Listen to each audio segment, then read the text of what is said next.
So today we're going to be talking about spoken word, which goes hand in hand with storytelling. A lot of the things that we discuss for storytelling, we also discuss for spoken word. So to kind of start things off, this is a great example of the two kind of going hand in hand, is understanding oral tradition. Um, that before there was the actual written word, there was the spoken word. And the best way to keep a lot of the history going um, when people couldn't read was to tell it. And there were certain people who were responsible for telling the history.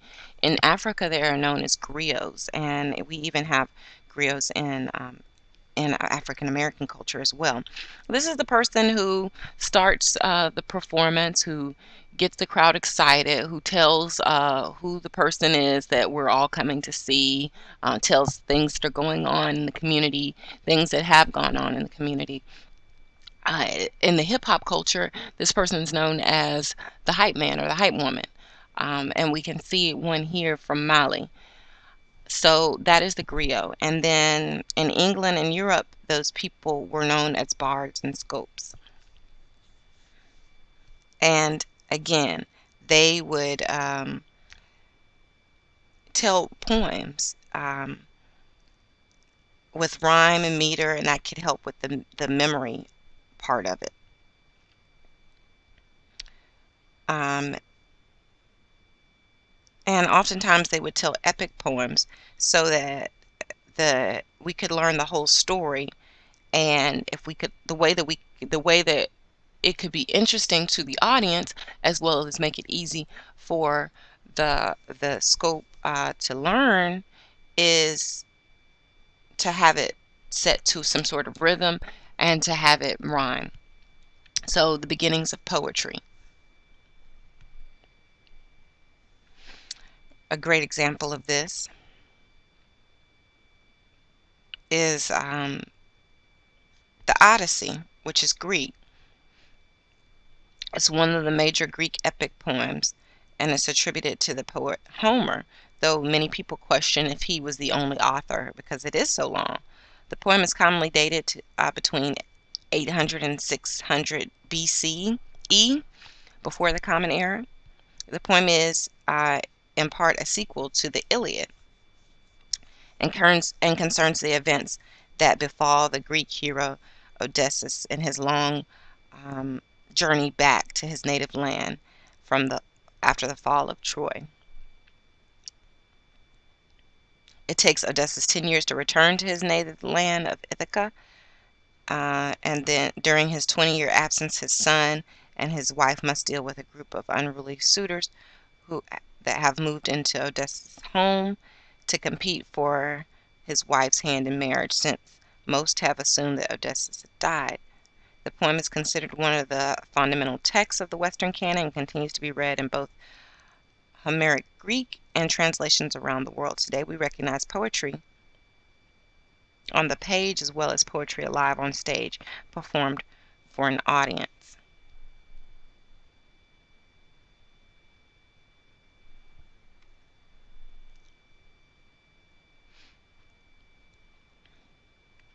So poetry can be memorized, but it also can be improvised. It can be like what we know today as a rap battle, um, where it's composed as it's being performed. Um, so that, or it could be a little bit of both, where as you're performing it, even if it's memorized, you realize that things need to be a certain way for a certain audience. So it's immediate, it's intimate, it's very interesting. If you've ever had the opportunity to see live poetry, then you understand. And if you haven't, then I will give you some options at the end of this PowerPoint.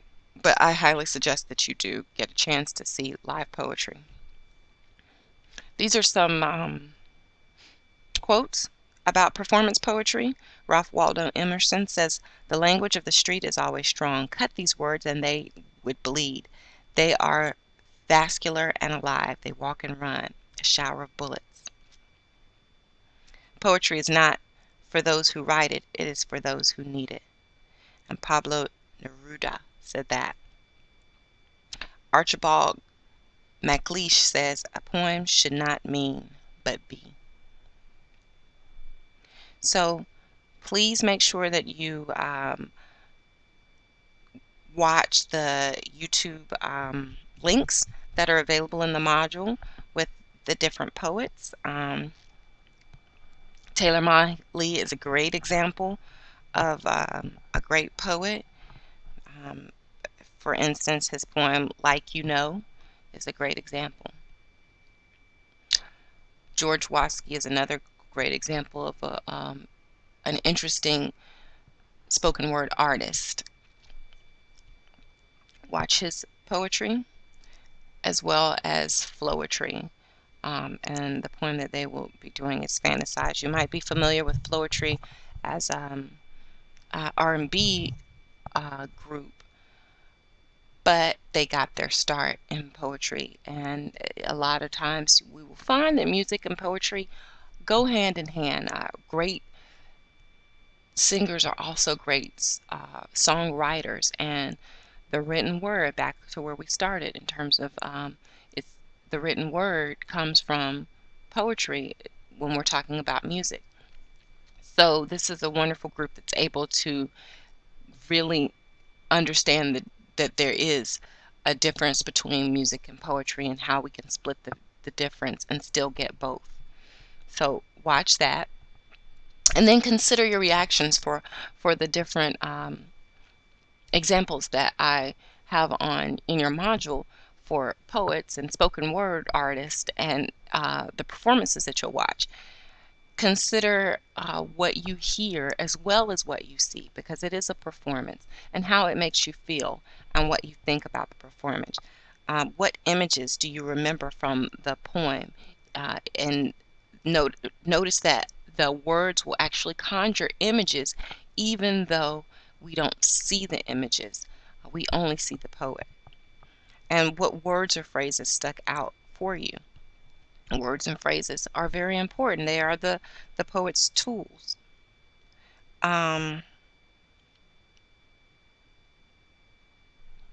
So consider the imagery, the words, the picture words that you hear when you're listening to the poems. What images did the poem create in your mind? How did the poet and the poem create these images? Also consider figurative language, which is very important in all performance art, including theater, but also for sure storytelling and spoken word. Very specifically, metaphors, which is comparing two things. For instance, you were the bomb. Just by saying it, we are comparing you to a bomb because you can explode at any moment. You're so exciting. Versus a simile where we use like or as. And these are things you probably studied in high school English. My love is like a red, red rose. Yeah, you're comparing your love to a rose, but you're saying it's like a rose. So this is something that poets use often. And when you're listening and watching the performances, notice those things. Notice how often they're used. Great rappers are really good at using metaphors. And even if you just turn on the radio and listen to some rap music, you will notice that, and you will hear it and start to notice it. And the other important part of performance art, the poet's tools are rhythm and sound, the meter, the pattern of how they're speaking, and repetition, using the same thing over and over.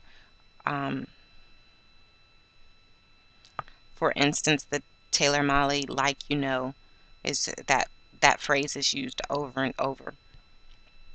The rhyme is important. How you can make certain things rhyme.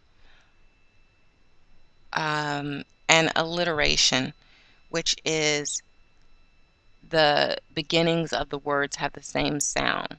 The big black bear bled blue black blood.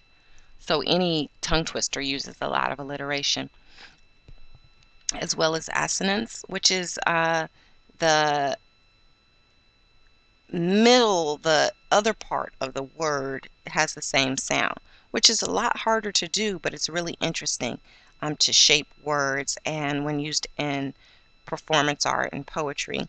Again, something that a lot of rappers are starting to do more often as well, and it's interesting when we hear that. And then, of course, silence. Silence is just as fundamental, just as important, because maybe there's a reason. There's a reason for the silence, and what is that reason? So, if we are expecting to hear something and we don't, then that kind of stays with us. And why? So, the performer's tools are just often like any performance artist. We talked about the tools of the actor, and we can start to use those same tools for almost any performer. They have to use their voice just like an actor, and to make it interesting, because it is even more so their voice, they have to vary it in terms of pitch, rate, emphasis, dialect, and intensity, how loud or soft they're going to be. And then they have to use their body, which includes using their facial expressions and eye contact, being able to focus on certain things, use gestures and posture to help tell the story to make the performance interesting.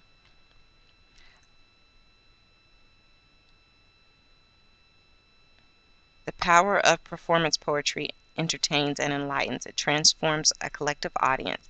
It resonates and connects with people. It builds community, a social function.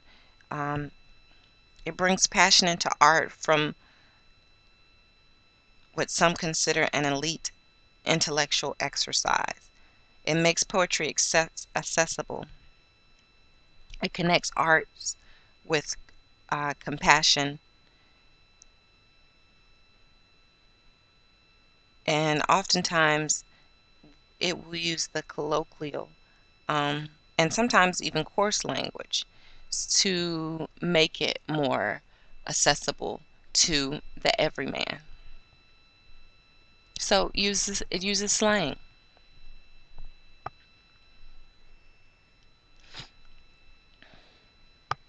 So we talked about rap battles, and a predecessor or something that we can compare rap battles to in terms of poetry is the Poetry Slam. It was started by Mark Smith in Chicago in 1986, and it's a contest. It's an actual competition where the poems are written and then performed by the performer. And there are rules to it. There cannot be any props or costumes. There cannot be background music. So, for instance, the poem that you heard by Floetry, um, it might it might count because they are actually producing the music. But if they had just put a track in the background, then it wouldn't count. So a lot of times, performance artists like to put a track in the background to kind of get you in the mood, allow the music to get you in the mood while they say the words. There's a 3-minute limit, and the judges are also spectators. So kind of like Showtime at the Apollo, where the audience get to be judges. Now, not necessarily the whole audience, but that's part of the judging process, is that, again, it's that every man pick certain people to be judges.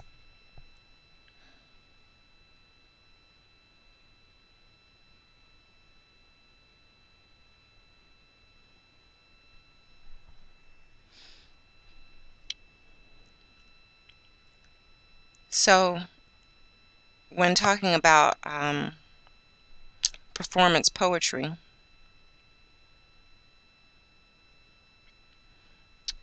before we talk about performance poetry, let me also just say that the National Poetry Slam that was started in 1990 is still going on, and they even have international tournaments.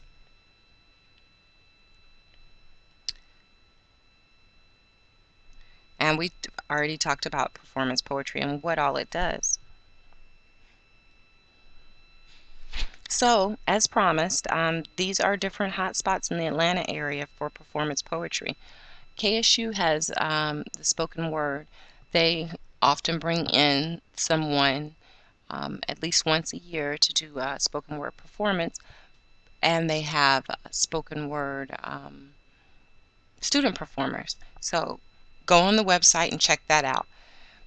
In terms of the greater Atlanta metro area, if you check out poetryatlanta.com, they will give you what's going on currently.